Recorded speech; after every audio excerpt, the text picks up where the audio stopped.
And we are live on, I think we're live on the Christian Witches YouTube channel, and we're also live on the, let me get my clothes right here. And we're also live on the Christian Witches Facebook fan page. And if you're on the Christian Witches Facebook fan page, or you are on the Christian Witches YouTube channel, we're also live in the Christian Witches Club on Clubhouse. This is Christian Witches Church. Is that enough Christian Witches for you? Let's have a deep breath.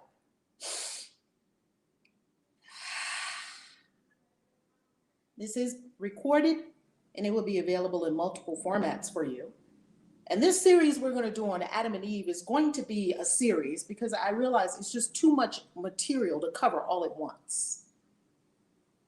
Have a deep breath and clear your mind of what you think you know, because you're about to go on an incredible ride. And it's going to be quite shocking. So clear your mind of all you think you know.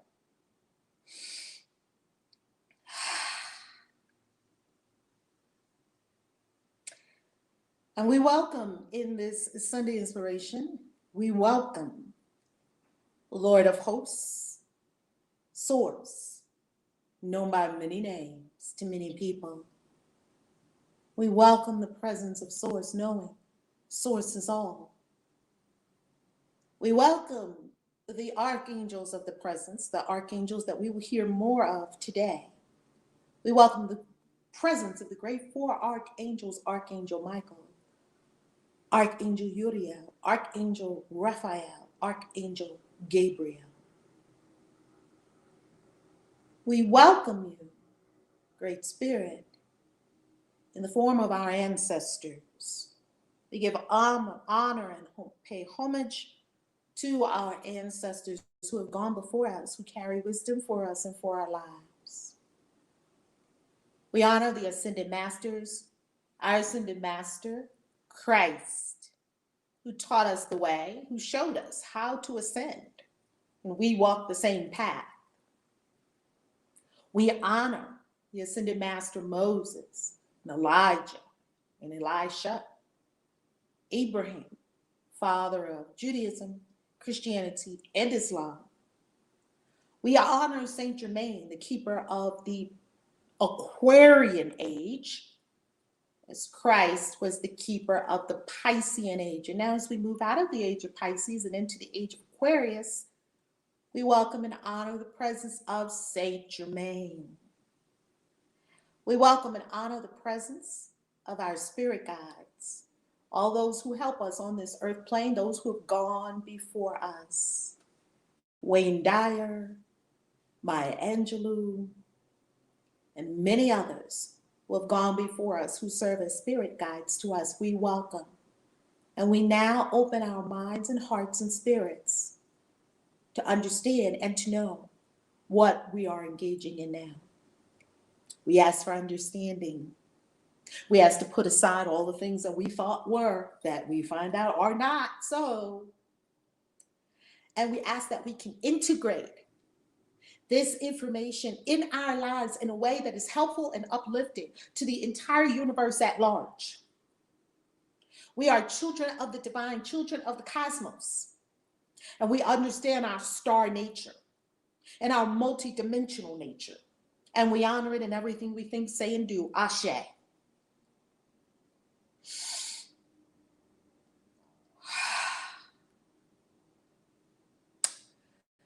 The first one we're going to dive into today are the books of Adam and Eve. Now, let me share with you where you're going to find all the source material for what we're going to talk about today. No, strange as it may seem, I did not make this up. No, I didn't imagine it.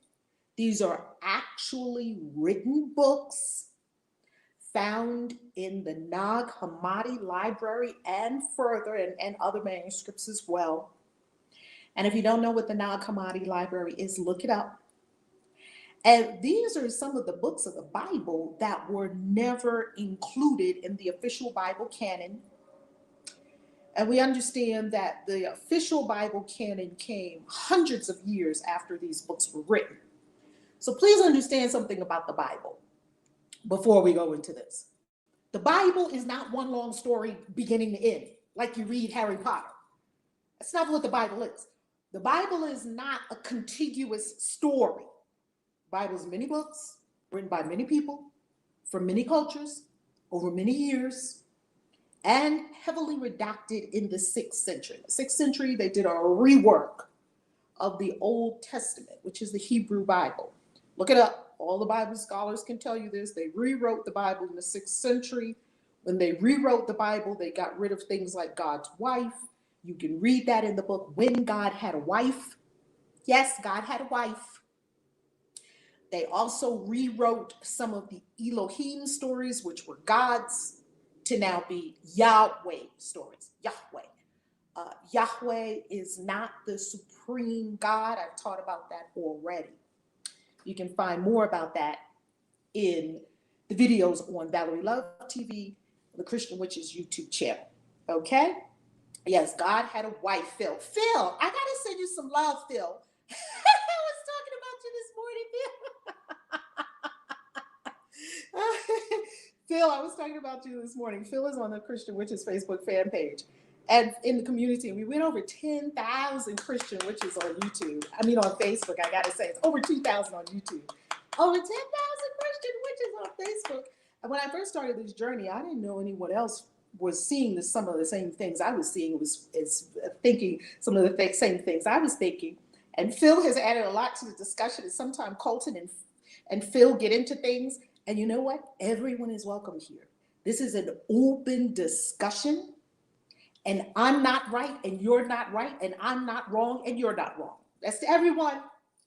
We don't need to argue over God. Okay? Everyone can come into a place, see things differently.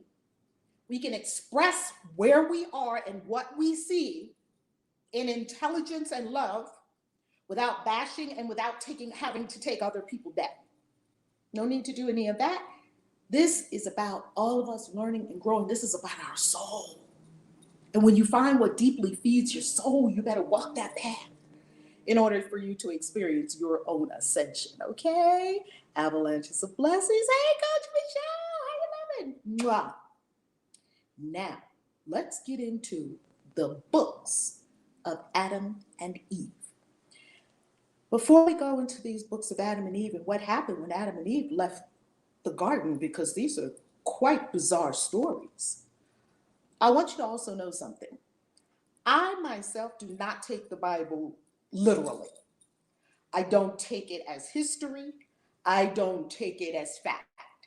To me, nothing in the Bible, I agree with the rabbi who said, anyone who takes the Bible literally is a fool. I didn't say that, he said it, and I agree. Because if you try to take all of this literally, you will be lost in the sauce. It will be a complete question mark, and you'll wonder, what am I reading?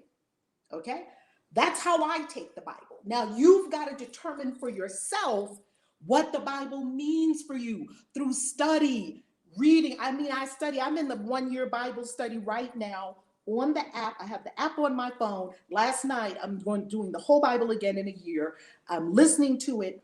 I have it read to me. I study it. I study the lost books of the Bible. So for me, none of it is literal fact or history. Here's how I take the Bible.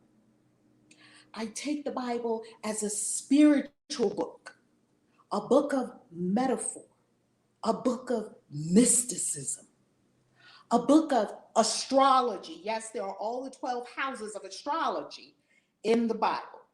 12 is a recurring number in the Bible. It's telling you something.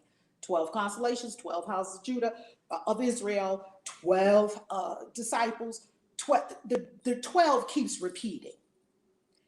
And as we know, Christianity is a solar cult.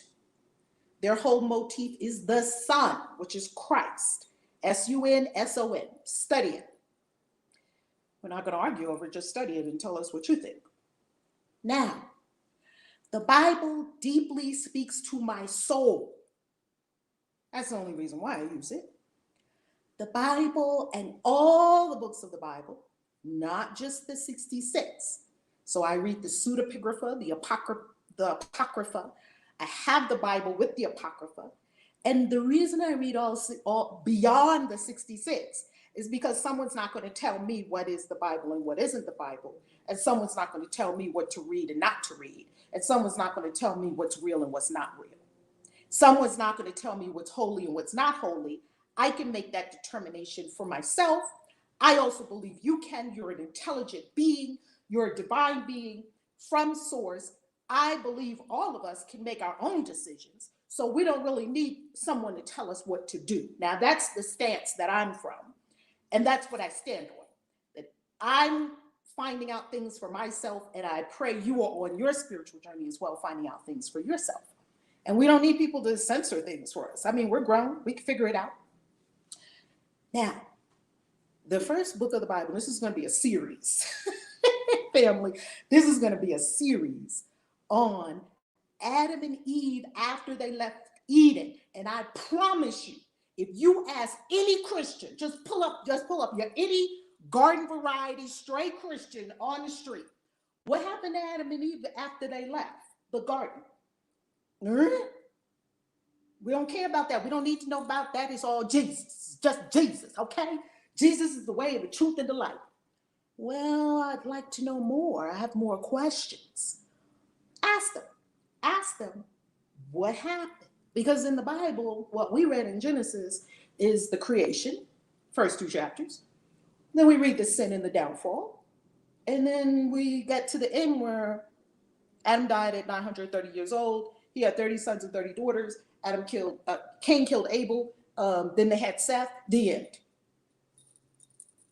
Well, what happened? Where was their life? What were they doing? What were they doing for 930 years? Did you ever ask that question? I did. I wanted to know. Well, turns out there are 7 books that tell you stories. Once again, I don't take these literally, but wow, they're fascinating. Of the life of Adam and Eve. I'm going to give you the names of these 7 books right now. Please write them down. And please read them for yourself. Stop believing things. Study to show thyself approved. Go to pseudepigrapha.com. By the way, today is the new moon in Capricorn. So tonight we will be on the Christian Witches Club today at 7 p.m. honoring new moon in Capricorn with our new moon in Capricorn prayer and ritual.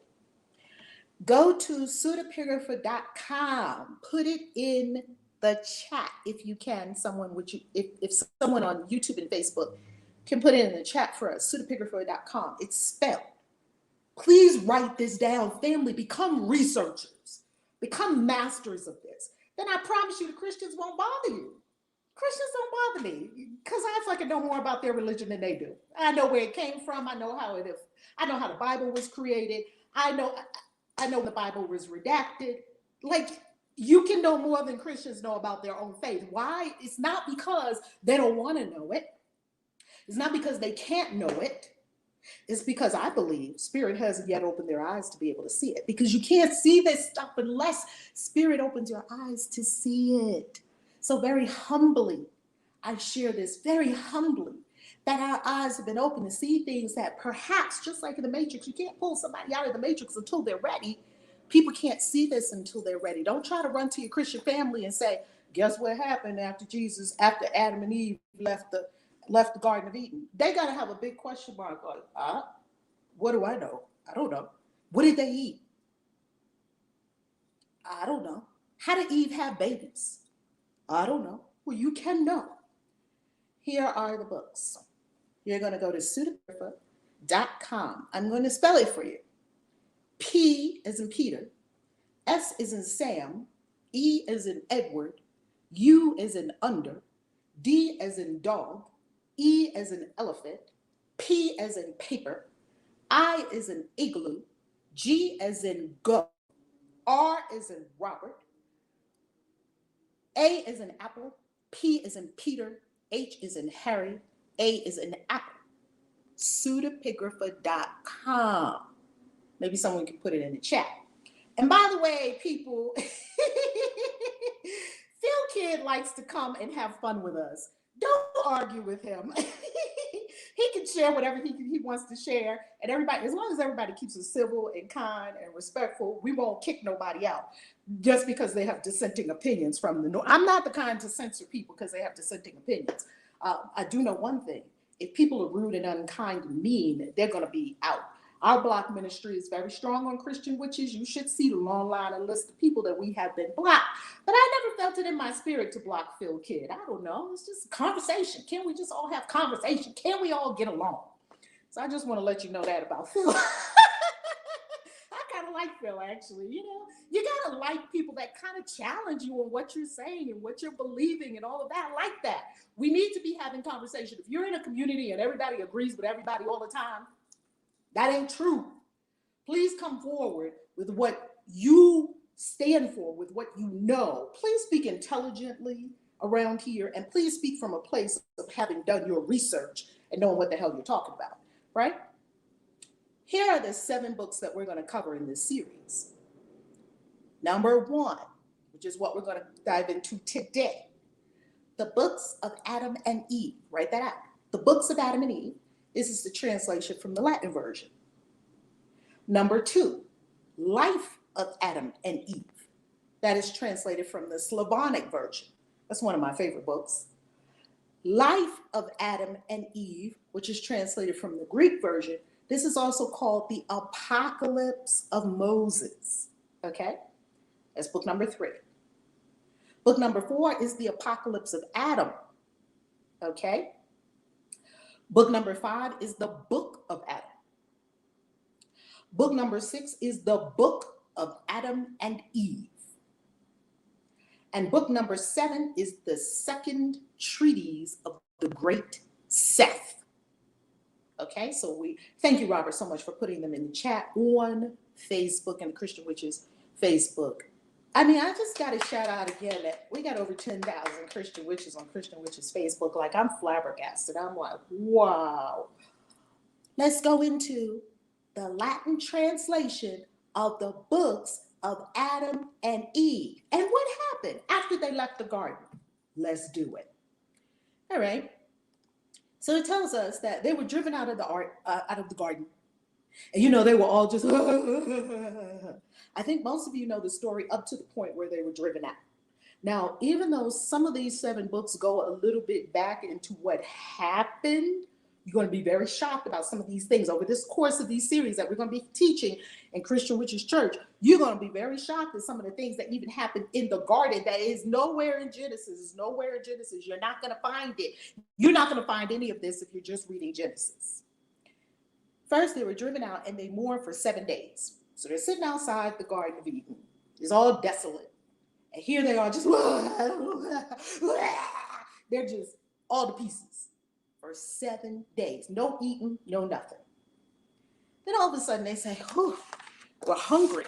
You know, I got my notes here. We're hungry. We haven't eaten in 7 days, right? So they're super hungry. Well, they look around. They say, hey, let's go see if we can find some food. But all they find is like little nettles and burrs and stuff like that, because it's not the beautiful garden where they just left. It's just this desolate wasteland. So there's nothing to eat. Surprisingly, there are like wild beasts out there.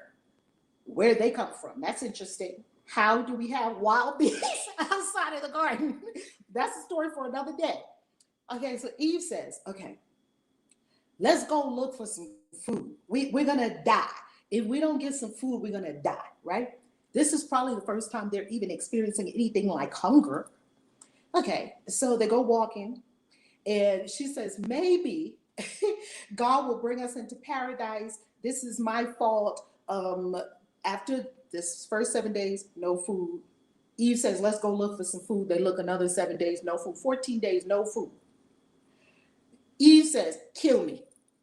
She tells Adam, just kill me. Because this is a little melodramatic in the story. Just kill me because it's my fault anyway. Do you see the denigration of the feminine already? They started early with the denigration of the feminine. I'll tell you one thing. I mean, all of these stories have themes and strands that you'll start hearing afterwards and seeing. You'll be like, well, damn, they was trying to pin everything on the woman. But I mean, hey, that's Genesis for you. Eve says, just kill me, because it's all my fault. If I hadn't eaten that fruit, we wouldn't be out here in this situation. Just kill me. Adam was like, no, child ain't gonna kill you. God made you from me. How I'm gonna kill you? Because she said, kill me, because then maybe God might just have pity on me after you see me dead and bring us back into the paradise. I don't know, maybe he can bring me back to life or something. They was having a conversation. They was like, oh, this is horrible. They just had a horrible situation. Okay, so Adam says, no. Let's go look for some more food. Okay, they look another 9 days. Do you see that there are numbers here? There's 7, and then 7, and then 9. The Bible is very specific about numbers. So they look another 9 days. They still don't find any food. And so here goes Adam.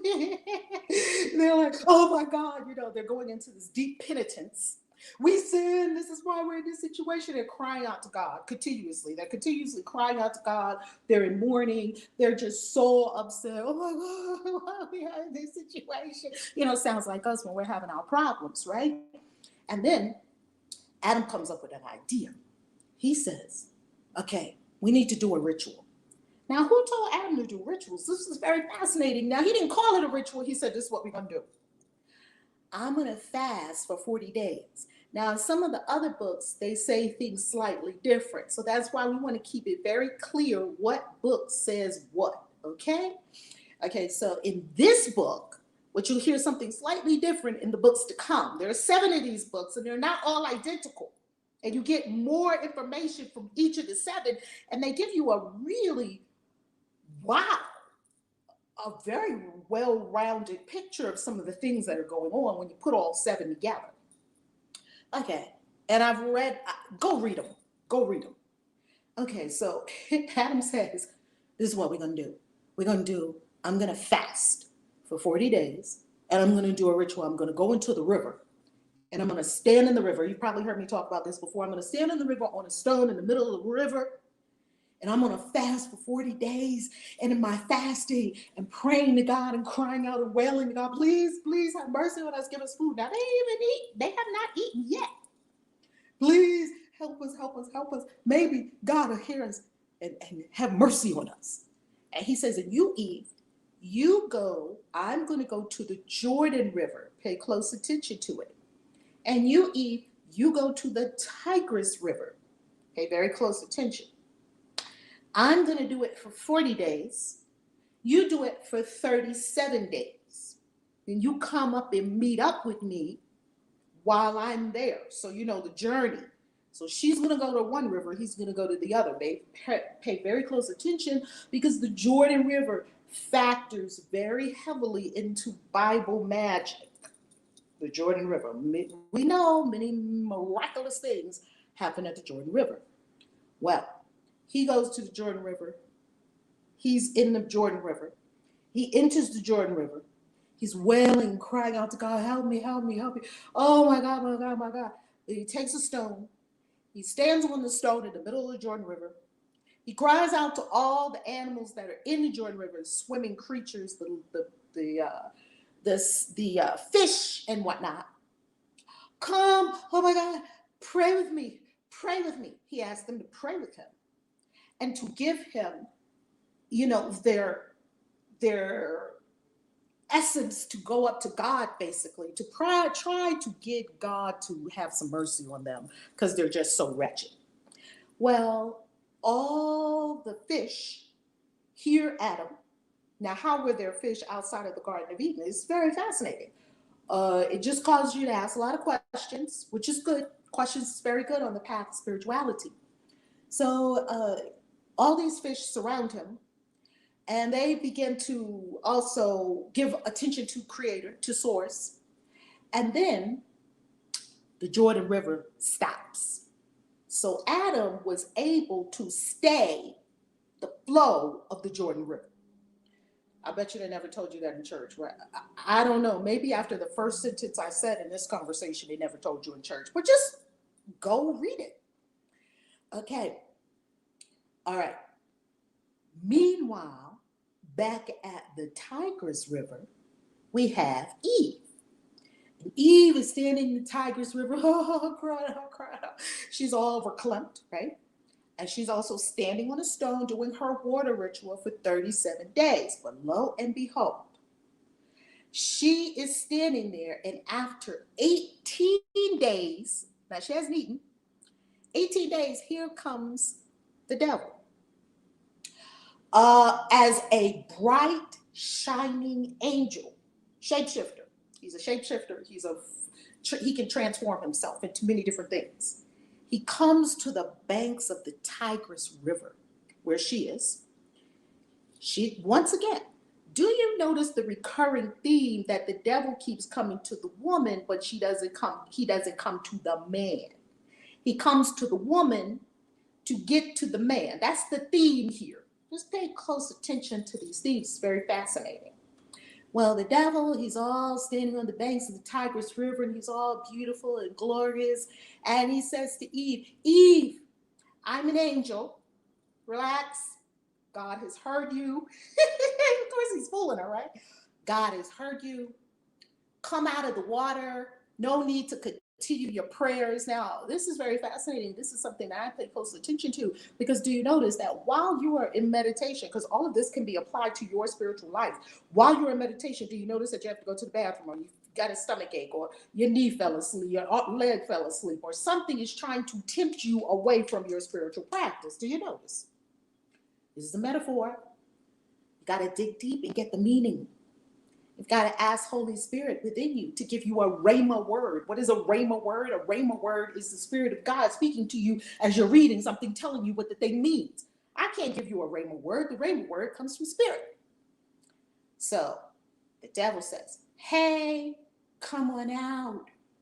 All is well. You're forgiven. God heard you. I'm here to tell you God heard you. Eve was like, oh, my God, thank you. Oh, I'm so relieved. She comes away from her ritual, and when she gets to the shores, she realizes, oh, Lord, this is the devil again. Damn it.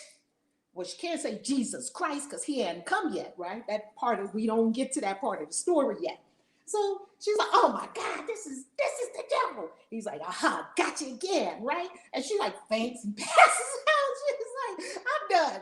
The devil picks her up, carries her to the Jordan River. Family, I'm telling you, you couldn't make up something this bizarre. Carries her to the Jordan River. And Adam, standing in the Jordan River, stop the Jordan River. He's deep in his ritual. Oh, God, help us. He got all the fish praying. Everybody's praying. Everything in the Jordan River is just peachy keen. But here comes the devil carrying Eve. Eve, what did you do? Adam starts yelling out to Eve. Oh, my God, Eve, what did you do? He got you again. Don't you love how this just paints women as being just bimbos? I don't think so, okay? The goddess is not a bimbo. So anyway, and the goddess isn't fooled. So anyway, the devil is like, aha, that's right, I have her. And Adam is so upset. And Eve cries out to the devil, why? Oh, why do you keep attacking us? She comes to now, she comes to her wits, and she's like, oh my God, why do you keep attacking us? This is so horrible. And you know what? Adam says, what's going on? And he said, because I had my former glory, and I don't have it anymore. So now the best thing I can do is give y'all hell. These conversations are amazing. The devil is like, I ain't in heaven no more. And y'all only people I see around here on the earth, so I'm going to harass you with everything I got. And Adam is like, wait a minute. Wait, hold the phone. Adam is going to try to hit the devil with some logic. He says, wait a minute now, devil. We cannot go on that theory because we too were cast out of our home, okay? Remember, me and Eve, we also were glorious, and we were in the garden, and we got expelled. We out here with you. So you shouldn't be trying to get us. And then the devil says, well, let me help you understand something, Adam and Eve, that clearly you all do not understand the whole story. So here goes the devil. I'm looking at my notes. Here's what happened. What had happened, now the devil is about to break it down. What had happened was, the devil says, we were in heaven. Everything was honky-dory. It was cool. And then God decided God was going to make this person, you, Adam, and then he was going to make something out of your side. And then God wanted everybody to applaud. Yes, look at my new creation. Adam, man made out of the dust.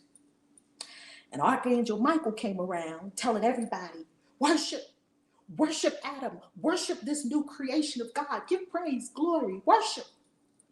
And the bright shining star, as y'all know, said, no, I'm not worshiping him. He was made after me. And I am second in this whole heavens after God. I am the brightest shining star. So if you think I'm not fitting to be, no. And Michael was like, look, now you know I'm a little hood because I am from Harlem. So I'm telling you the story how I tell the story.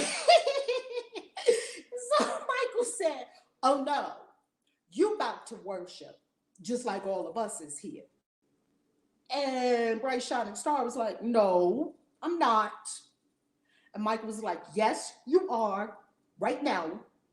And Bright Shining Star was like, look, if you think I'm going to worship, because Michael started, coming with the heat and the wrath. He started saying God is going to, he started doing the Archangel Michael, because Archangel Michael's total badass, right? He started to bring the fire, the heat, like, oh no, you're going to do it. And so here goes the Bright Shining Star. He says, well, you know what? If God brings something against me, no problem. I'll go set up my throne somewhere else and I'll be the king of everything. What are you talking about? I'll be the big one in charge. Michael outdone. He's like, God, your bright shining star is tripping. Get him. So we know the story. God throws the bright shining star. And when the bright shining star's legions who follow him, because all angels have their camps, right? They have their legions. They command legions. And if you want to know more about the legions that they command, if you go to, there's a really beautiful way that the Kabbalistic way of looking does it for us.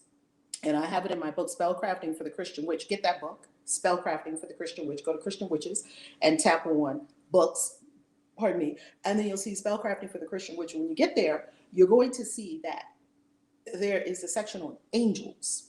And in that section, it gives you the Kabbalistic, the 10 sphero of the Kabbalistic tree of life.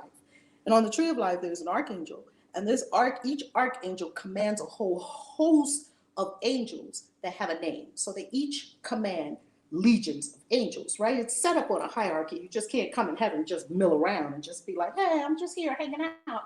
Well, where do you belong? Like, there's order. Well, when the legions that follow the bright shining star saw that the bright shining star was not worshiping, they were like, well, we're not worshiping either. We report to the bright shining star. So whatever the bright shining star does, that's what we're going to do. So long story short, they all get kicked out. Well, the bright shining star lost his glory, right? Remember that when you're kicked out of heaven, or as they're speaking of these things, they were all clothed in glory and they had all this glorious spiritual energy and they were exalted. And he was the brightest of all the stars, right? Of all the angels. And when you're kicked out or when you're cast down, this is just a metaphor for being cast down in consciousness. When you're cast down in consciousness, you no longer have that glory. It's like Moses when he went up to the mountaintop. All this is very magical. That's why I love being a Christian witch. All this is very magical. It feeds perfectly into magic. Just like when Moses went to the top of the mountain and he was there, he couldn't behold the face of God. God said, pass by. And when he came down from the mountain, mountain represents exalted consciousness. So when he was up at the top of the mountain, exalted consciousness, and you would hear Jesus going to a lonely place to pray, he would go into the mountain. Mountain in the Bible is the top. It's going up, right? This is in many cultures as well all around the world, because when I was in Bali, there is a mountain right in the middle of the island of Bali, and this mountain is sacred, and the mountain is a volcanic mountain, and it is a sacred mountain. And when this mountain even just, it just coughs a little bit of stuff, they shut down the Balinese airport, everything, because the mountain is about to speak to us, right? And hey, a little volcanic dust in the air and your planes can't function like they need to function. So anyway, when I was in India, being initiated into that sphere of spiritual energy, these are spiritual currents of energy. There's a different current of energy that's in India, just as there's a different current of energy in the West and the East. Is there's currents of spiritual energy all over it, and they're simply different, and you get to tap into them. That's why if you just stay in your one lane, your one way of spiritual energy, you're not going to get all that you could. So when I was in India, we were at an ashram, and we were sleeping at the foot of the mountain, a holy mountain. And they told us many stories about this holy mountain, that this is a sacred mountain, and that if you sleep where we were sleeping, and the ashram was situated right perfectly for the energies of this mountain, and I would wake up early in the morning every morning. It was like being in paradise. It was glorious. And it was just so clear and clean, and the peacocks were there. It was heaven. And you look at this mountain and you see the sunrise, and you knew that you were in another world. And other people would be up there, and we would be there for the sunrise. And to tell you the honest truth, many times we didn't even know what we were beholding. It was so mystical and awe-inspiring beyond the physical plane. When you're having these experiences. So I just want to tell you something, family. Please don't be hearers of the word.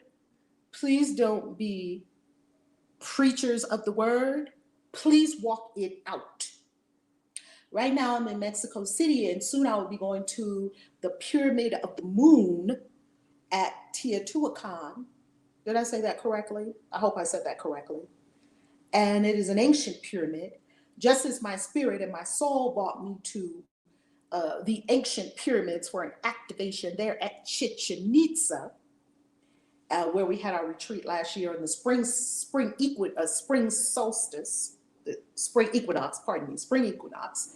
And on the spring equinox, we see the feathered serpent, Kukulkan, descend Chichen Itza, and you see it is called the serpent of light and shadow, and you see the serpent descending, and this is because of mathematical precision of Chichen Itza. If you've never been to Chichen Itza, come in. I'm in Mexico City. Someone is coming now to clean her up. Oh, gracias. Hola, buenos días. Buenas tardes. Sí, buenas tardes. I always get buenos días and buenas tardes mixed up. As you know, I'm learning Spanish here. So I was at the ancient site of Chichen Itza, and also at the ancient temple of Uxmal, Uxmal, ancient Mayan activation portals that will literally remove the scales from your eyes and cause you to be vibed up spiritually so that you can start to perceive and see and understand things that ordinary people wouldn't see, and you start to experience things that ordinary people wouldn't experience because you've had these activations. Then I received another activation in Peru, once again, high on the mountain, where I received an initiation and got a tattoo also. And once again, high in the mountains, and where the shamans will initiate you with a rosemary bush.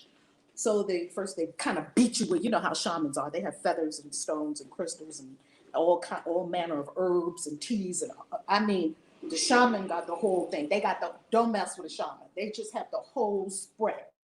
And when you look at them, you say, yes. If you see a real shaman, just whatever they say, yes. Give me some. So here we experienced an activation in Peru. And why does my spirit take me, why does higher self of this being take me to all of these spiritual sites all around the world? And I don't rush to go to them, and I'm not even asking to go to them. To tell you the honest truth, sometimes I just look up and find myself in some ancient city, and I hadn't even planned on doing it. They're leading my steps.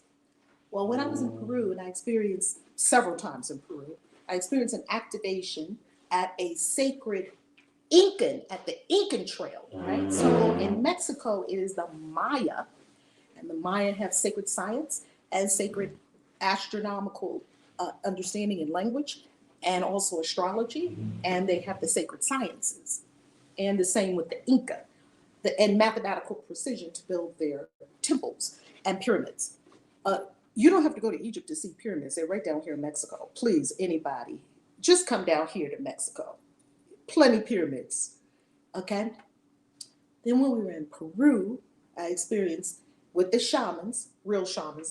The first shaman had been a shaman for like 40 years. He was only something like 48, something like that. The other shaman had been a shaman. He was 43. He had been a shaman since he was 13 because it's in the lineage. And one introduced us to the cleansing ceremony in the mountains, again, in the mountains. The Inca Trail, high in the mountains. Peru is very elevated. People pass out because of the high altitude. So I'm just saying all this to say the mountains give you are the ascended consciousness. So let's get back to Lucifer. Well, I'm saying Lucifer because many people conflate Lucifer, Satan, and the devil, and they're not all the same. I'm just calling him the bright shining star. So let's go back to the bright shining star now cast out. So what the bright shining star is trying to convey to them is that he had all this glory, and then he was cast down, and no longer did he have this glory. And so because he no longer had the glory, and he was mad about it, and he had his hordes with him, that they were going to basically make life on earth pure living hell. That's what the ancients are trying to tell you in this story. Next, they're just so torn apart that Eve is just wailing. She's like, I have to leave. She makes off for the west. She goes by herself. And she's walking to the west. She says, I'm going to the sun setting. Let me just die. And she just walks and walks and walks. Let's at her. Again, they separate again. And she's walking and walking and walking to the west. And what she does not realize is that she is 3 months pregnant. Well, she gets some faraway place, and she's very exhausted, and she builds like a little booth. They would build little like habitations to stay in, to protect them and shelter them and whatnot. Well, she built this little booth. I don't know where she got the twigs and branches and all that, but don't ask a lot of logical questions when you're reading these stories because, like I said, it's not supposed to be logical. And so she built something, and there she was staying. Well, came time for her to give birth, and Adam is nowhere around because he's somewhere in the east. They keep saying that Adam was in the east and she was in the west. He was in the sun rising, she was in the sun setting. And she's just, she's feeling all the pains of labor. So what she does is she calls the luminaries, and she asks the luminaries, please give word to my husband Adam that I'm about to have this baby. Now, how she knew she was having a baby and how she knew what all this pain was, I don't know, maybe something had communicated to her that she was having a baby. Well, at the second that she sent the message that to the luminaries to please go tell Adam to come, Adam at that very second received the message telepathically. Yes, telepathy is in the Bible books. He received the message telepathically. And when he got the message telepathically, he went immediately to where she was. And she's just, she's in this pain, and she's laying there, she doesn't know what to do. So here comes, very fascinating, 12 angels and 2 virtues. So altogether 14. 12 angels and 2 virtues appear, and they stand on her right and her left as she's laying there. And then here comes Archangel Michael, big dude. I'm telling you, Archangel Michael is the big dude, okay? Here comes Archangel Michael. Now listen, he's got to always break things down for them because they don't be knowing what's going on. They don't have a clue. Well, Archangel Michael says, listen, you're about to have a baby, and you need to get up and you need to bear it. You need to have this baby. And Archangel Michael becomes the very first midwife because he helps Eve in the story give birth to, of course, Cain, the very first born. So he tells him, come on, sit up, get up. And she bears down. Here comes Cain. As soon as Cain came out, he walked. They say he took 11 steps. He walked and he picked up a blade of grass. I mean, these weren't babies back in the day. These were like supernatural beings, okay? He picked up a blade of grass, gave it to his mother, and they called him Cain. Okay, well, now the whole family is going to now go east. But now Michael says, wait a minute, y'all out here trying to scrounge around for food. Y'all are not doing well. Let me see if I can get some seeds from the garden to give y'all. And I'm going to teach you how to plant and plow and things like that. And grow food, because y'all out here starving. You know, he's like their fairy godfather or something, right? So he goes get some seeds for them. He says, now here's the seeds. Now y'all are going to go. And they go and they, you know, they're raising, and then they have another baby. They have Abel. And y'all know, Cain and Abel. So they have their second boy. And after they have the second boy and they're growing the food and whatnot, one night, Eve has a dream. Oh my God. One didn't kill the other one. Cain killed Abel. That was in her dream. She said, oh my God, we have to go. She's telling Adam, we have to do something because Cain is about to kill him. I saw it in the dream. I saw it clearly. And in the dream, it was very fascinating how the dream worked out. Because in some of these books, it says in the dream that what she saw was Cain drawing blood from Abel, almost like a vampiric spirit. Abel's blood was coming out, and Cain, it was pouring into Cain's mouth. Kid you not, you could not make this up. And Abel said, please, let me just keep a little blood in my body, but Cain would not, and he just was drawing all the blood. Doesn't sound like a vampire story. He was drawing all the blood from Abel, but even though Cain was just letting the blood pour in his mouth, all in Abel's blood, he wasn't drinking, it wasn't going down, it was just pouring right back out again. So he was just gorging gratuitously on someone else's life force energy. Pretty creepy. So that was the dream. Well, they get over there. They said, let's go separate them because we need to separate them so that, you know, this bad, terrible thing doesn't happen. Too late, because we already know what happens. Cain kills Abel. And listen to these numbers. Have you ever heard these numbers before? Cain kills Abel when Adam was 130 and Abel was 122. Well, I'm going to say that again.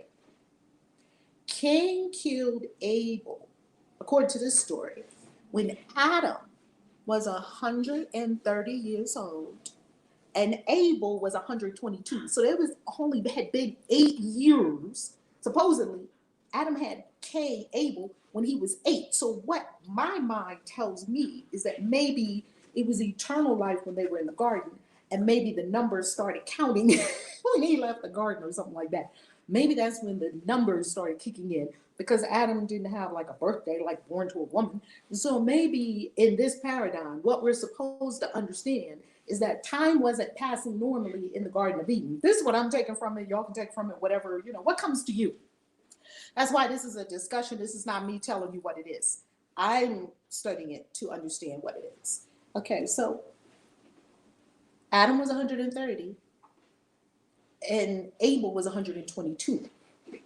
Then, because Abel was a righteous person, God told them he was going to give them a substitute. Now, they are already starting to implant the idea of a substitution of a savior, that one was lost and the other can be redeemed. Because, you know, according to the Bible, Christianity is really a redemption story, right? It's a very hopeful redemption story that, you know, you have paradise lost, but we're going to gain it again. Yay, we're going to go out there even still, right? All is not lost, which I like. It's very hopeful. Well, Adam lives for another 800 years. Now, let me say a little bit more about Seth. Make a note to yourself if you're taking notes. Take a side note about Seth, because Seth is a very important character, as we know. He is a meta-human, I will say, because in some of the other stories, you will see some things that Seth was able to do, and why. Pardon me, because they say Seth was appointed of God to be the replacement for Abel. So the Bible does talk about replacements, because even when Job's 10 kids died, you know, he gave him 10 more. Now, if I had 10 kids and they died, you couldn't replace my 10 kids with the 10 kids. There's no replacements of humans. So you know that this has to be on higher levels, that somehow there has to be a balancing, an equilibrium of energies. If one thing is lost in one place, and this is very true of magic, if one thing is lost in one place, it appears somewhere else because energy is never destroyed. It's only changes form, it only moves around. You can't destroy energy. Well, Adam tells Seth of a vision. So let's wind this up. Let's bring it to a close. Adam has a vision. And in the vision, he sees God visiting him.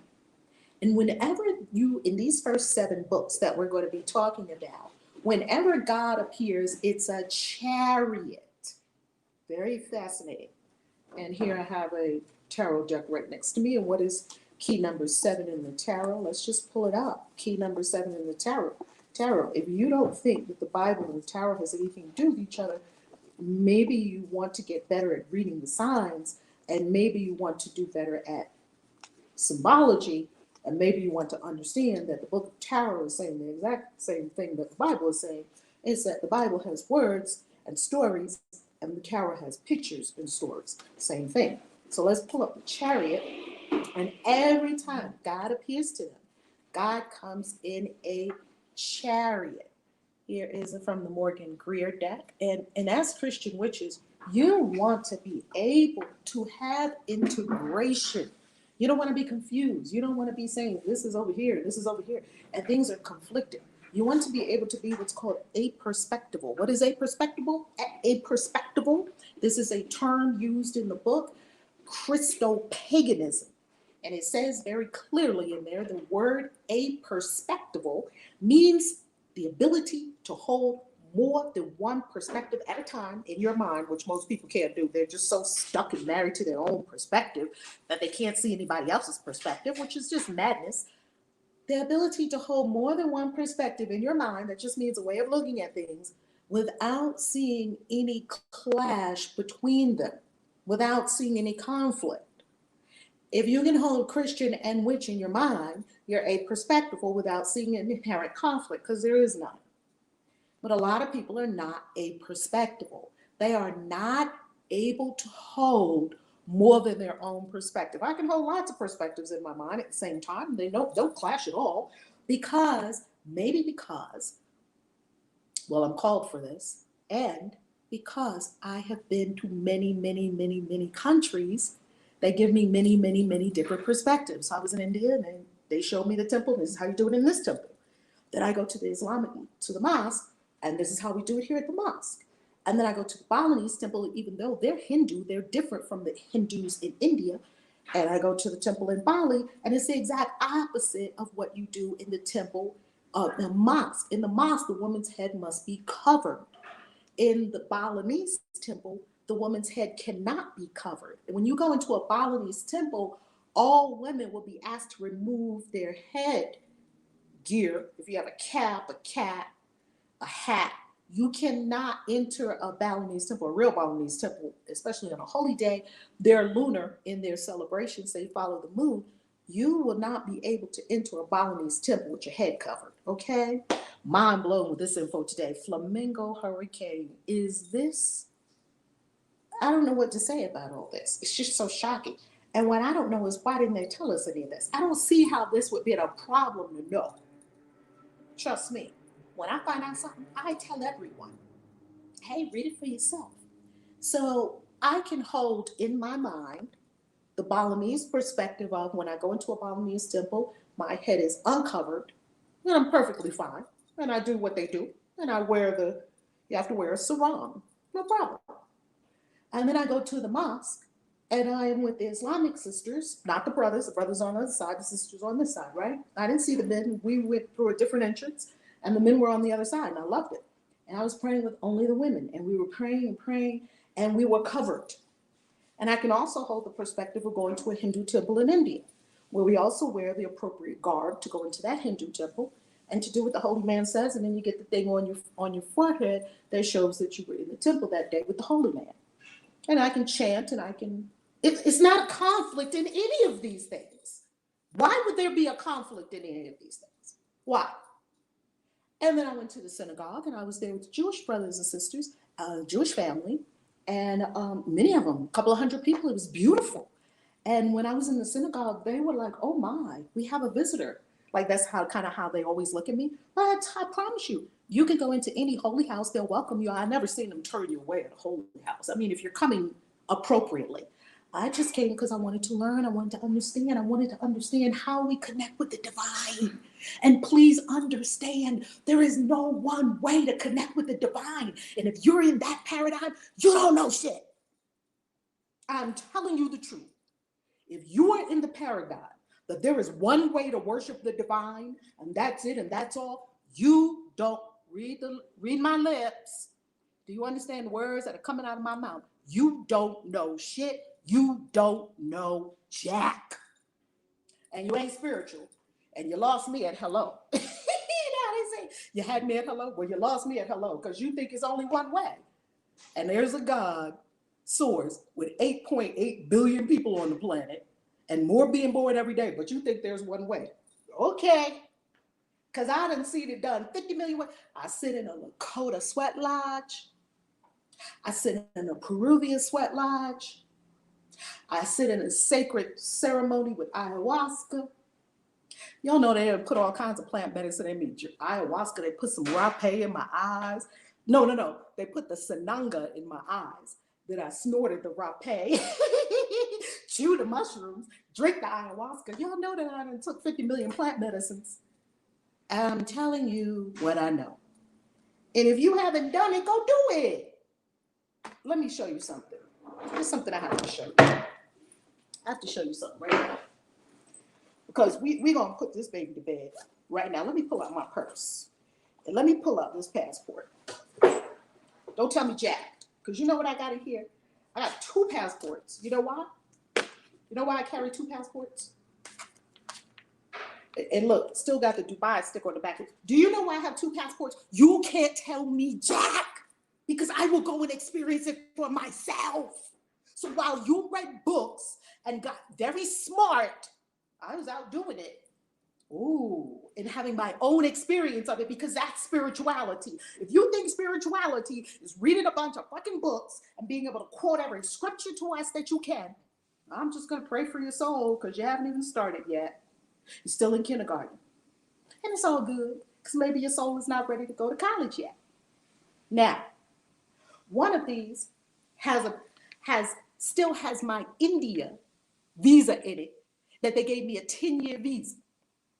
And I have a 10-year visa to China. So that's why I haven't gotten rid of the other passport because it still has visas in it that are still good. I walk with 2 passports that got fucking stamps. Sacred places stamped right here, baby. What does that mean? That means imprints on my soul. This is just a key so you can go to these holy places. And you're going to tell me about God? I don't think so. And that's where I want everybody to be. Go find out for yourself. You're sitting in church, let somebody else tell you what it is. Why? You sitting there waiting for somebody to give you a spiritual word. Why? When you're the divine. That's why people don't come from me. If you do, you're going to have a problem. Because do you see this posse I walk with? They walk me all over the world. And I say none of that to bring any kind of glory to myself. Forget about the human egoic self. Forget about that. It ain't about that. It's not about the person of Reverend Valerie Love Kaisi. It's not about that. I am telling you that you are called to walk out your spiritual activation just like Adam did. He said, we're going to go do a ritual.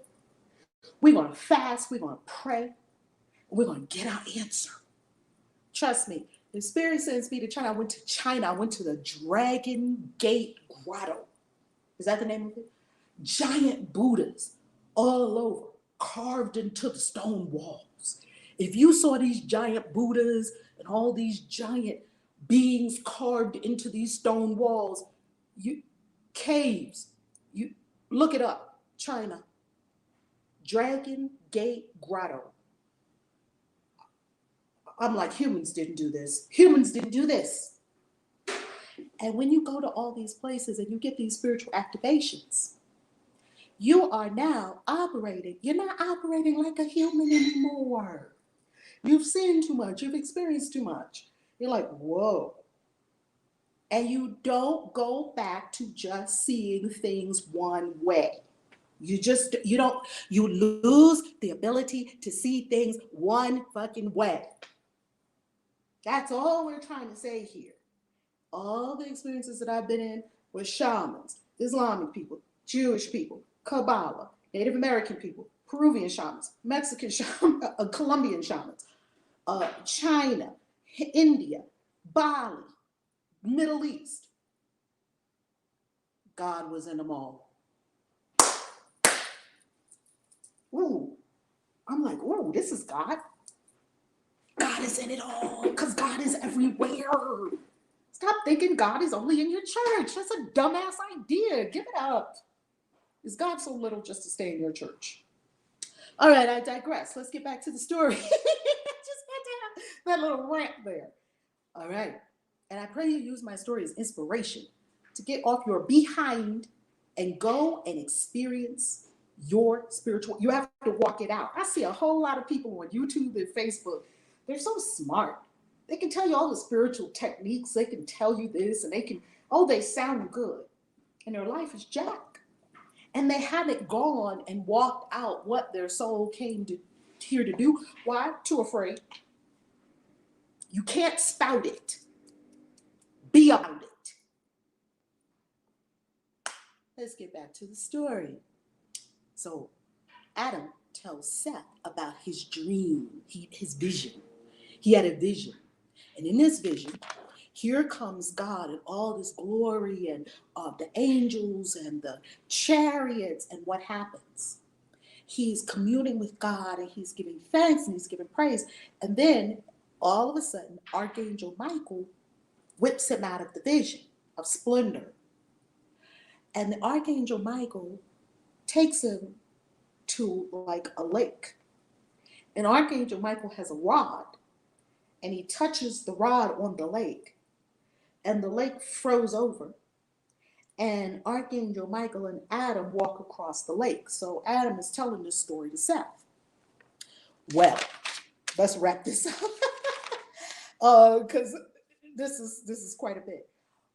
After they do that, in the story, Adam goes on to pass on. The angels take care of his physical body, the remains, and eventually Eve goes to pass on. Seth is able to see how to take care of the body, the remains, and he learns about linens and dressing the body for burial.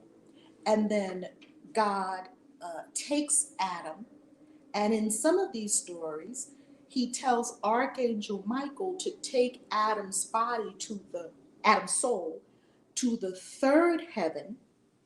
And then they took Adam's body and they buried it in the Garden of Eden. And Abel's body, which some of the books say Abel's body wouldn't stay buried, even though Cain tried to conceal Abel's body. He buried the body, but the body would keep coming up out of the earth. What does that sound like? And one day, the earth spoke, and it said to Cain, I'm not keeping this body in here because I'm not going to help you hide your evil deed. And the Archangel Michael saw Abel's body and carried his body away to a rock, set it there. And when Adam passed, then God allowed entry into the Garden of Eden, and they dug a hole there, and they took the remains, and when they entered the Garden of Eden, the leaves gave off a fragrance that caused everyone to fall into a sleep. So they all fell asleep except for Seth, because he was like an anointed metahuman. And they all fell asleep, Eve, all of them, all of the 30 kids, 30 daughters and 30 sons. Very interesting how they have exactly 30 daughters and exactly 30 sons. They're giving you hints and clues that this could not be taken literally, because who would have 60 children and have exactly 30 children, 30 sons and 30 daughters? Would never happen in real life. Anyway, they dig And Adam, they put Adam in, they put Abel in, cover it up. And Adam, God calls to Adam, Adam, Adam, and he answers, yes. And he says, I told you, from dust you are, and to dust you will return. There was no concept of hell yet. It wasn't invented yet. Hell was invented long after this. Hell is an invention. So when people tell me you're going to hell, I just laugh. Like, people, wow, you're so stalwart. Something that was invented. I'm going to hell. Okay, that's your paradigm.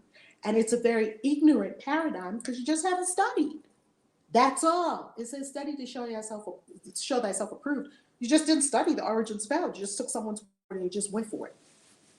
Well, after Abel and Adam were there, God told them to dust you on, to dust you return, because in the entire Old Testament, you don't hear anything about hell. No hell. Thousands of years, no hell. It came up later. I talk about that in another video on Forbidden Knowledge about the origins of hell. It came up way later. No one said anything about hell.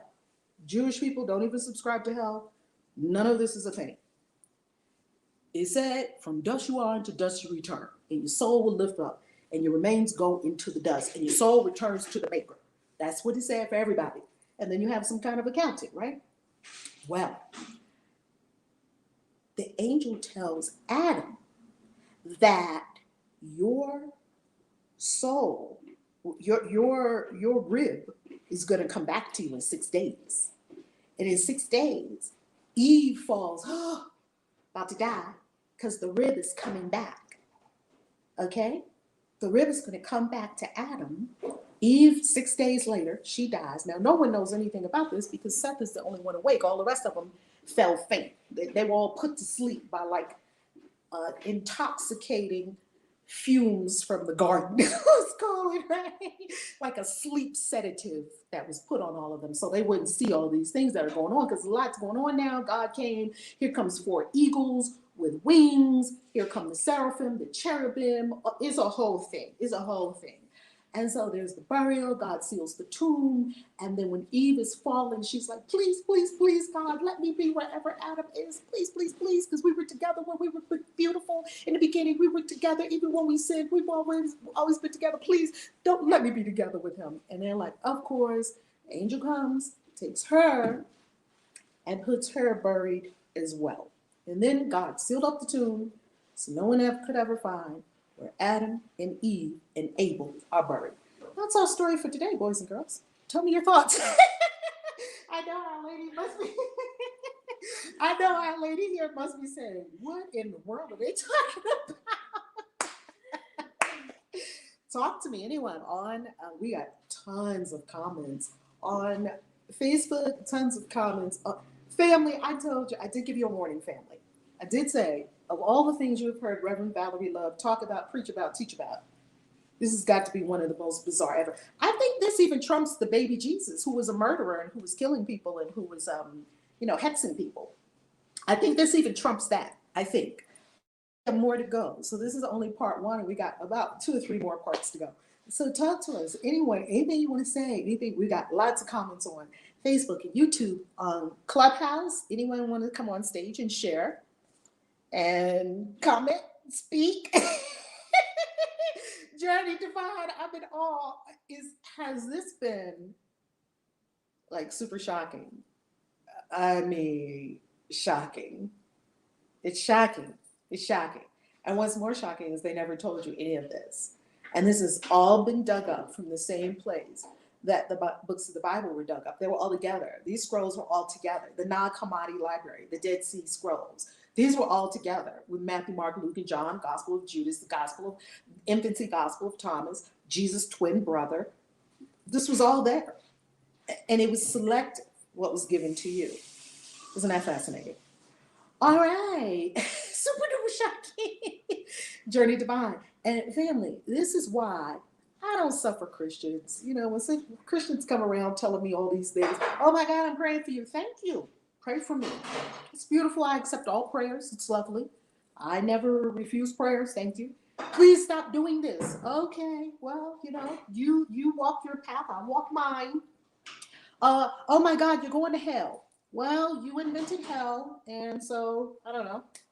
It is what it is. If you want to terrify yourself with thoughts of hell, go right ahead. I prefer bliss. And oh my God, you're from the devil. Well, I don't have a concept of the devil. Witches don't subscribe to a devil, nor did anyone in the beginning of the Bible, the Old Testament. The devil wasn't a thing. The devil was added later on. Do the research. I'm not telling you anything you can't prove on your own. Go and study it. That's it for Christian Witches Church. Someone's gonna come to the stage.